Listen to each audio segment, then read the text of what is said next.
Today is when we speak of the developments, the 7th of May, exactly a year of the Operation Sindoor anniversary that is being marked today. And at the press conference of the anniversary of Operation Sindoor, Lieutenant General Rajiv Ghai has said that Operation Sindoor proved that Aatmanirbhar is not just a slogan, it is indeed a force multiplier. Today, over 65% of our defense equipment is being manufactured domestically. And he also wanted to speak of the exit strategy and the escalation control, because in an era of prolonged conflicts around the world, we struck hard, we achieved our motive and clearly defined objectives, and then decided to cease hostilities when the Pakistanis were compelled to negotiate and requested India to stop. And the objectives were achieved through a calibrated shot and sharp shock that altered the enemy's risk appetite and disrupted its command control without locking India into a long-drawn war or a conflict. While the ill effects which were being seen in the ongoing conflicts around the world, this is what, as far as the statement that is now coming in, as India now marks 1 year of Operation Sindoor. It has been a year to the day since Operation Sindoor was conducted.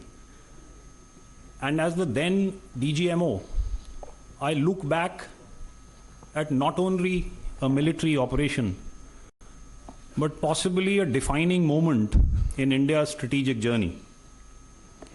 Operation Sindoor saw India very consciously and coherently go beyond its erstwhile approaches and methods and target terror across the line of control and our international boundary with Pakistan.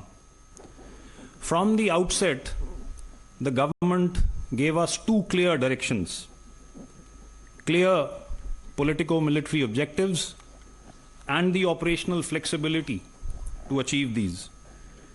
The clearly stated end to destroy and degrade terror ecosystems, disrupt their planning and deter future aggression from these bases was very unambiguously spelled out, while the armed forces were entrusted the wherewithal to plan and execute this operation.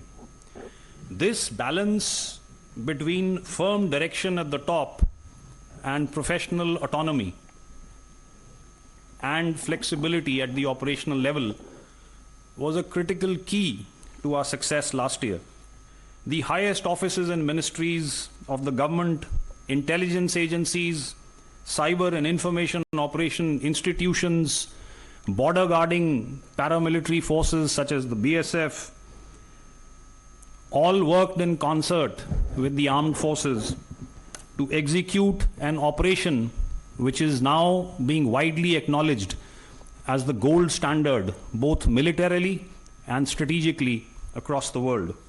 Operation Sindoor proved that Aatmanirbhar is not just a slogan, it is indeed a force multiplier.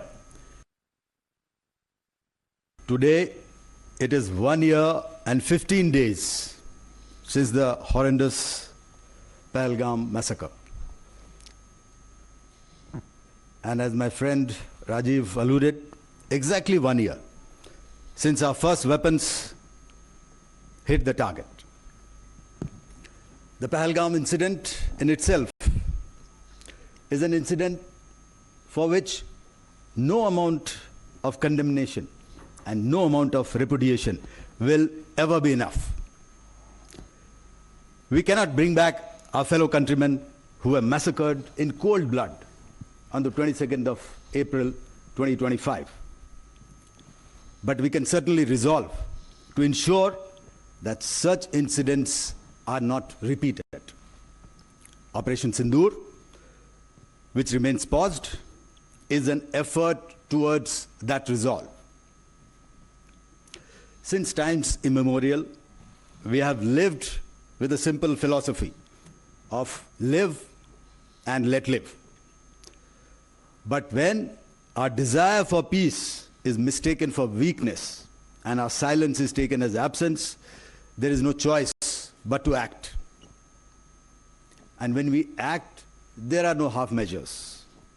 It is decisive, it is lethal, and it translates into Operation Sindoor.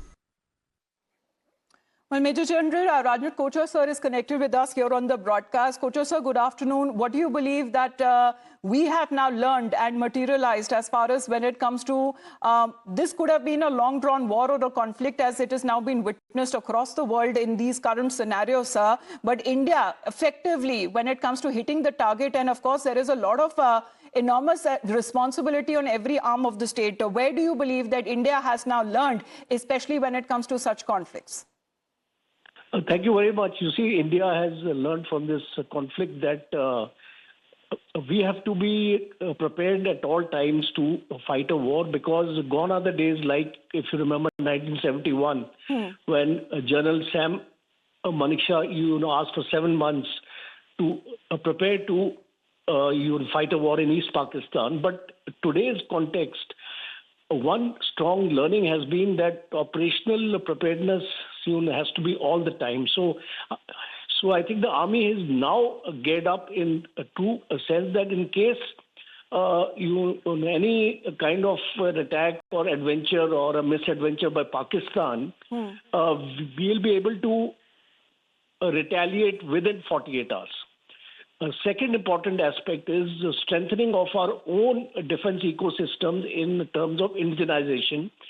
Today, there is a great impetus to manufacture drones. Our BrahMos capability has tripled now because 3 production lines have been started, because to fight a war, especially attrition war, you need to have large stockpiles.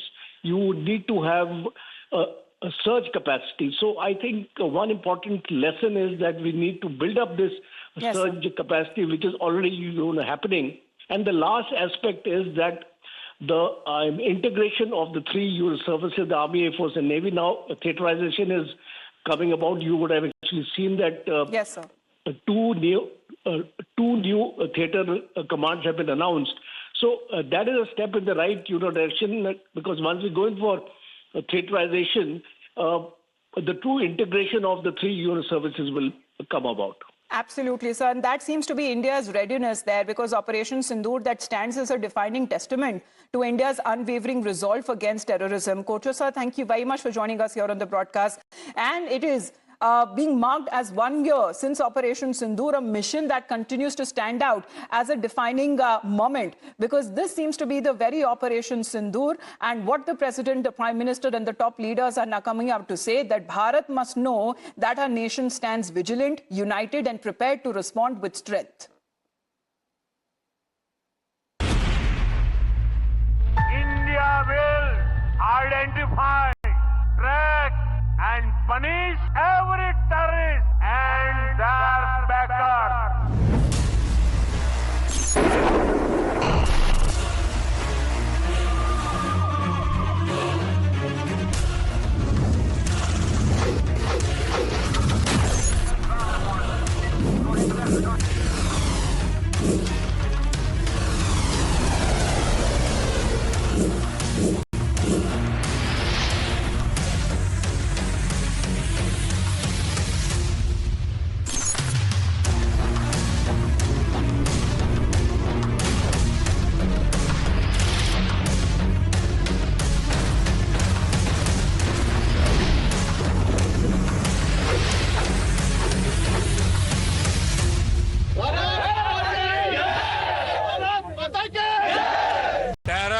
और talk एक साथ नहीं हो सकते। Terror और trade एक साथ नहीं चल सकते, और पानी और खून भी एक साथ नहीं बह सकता।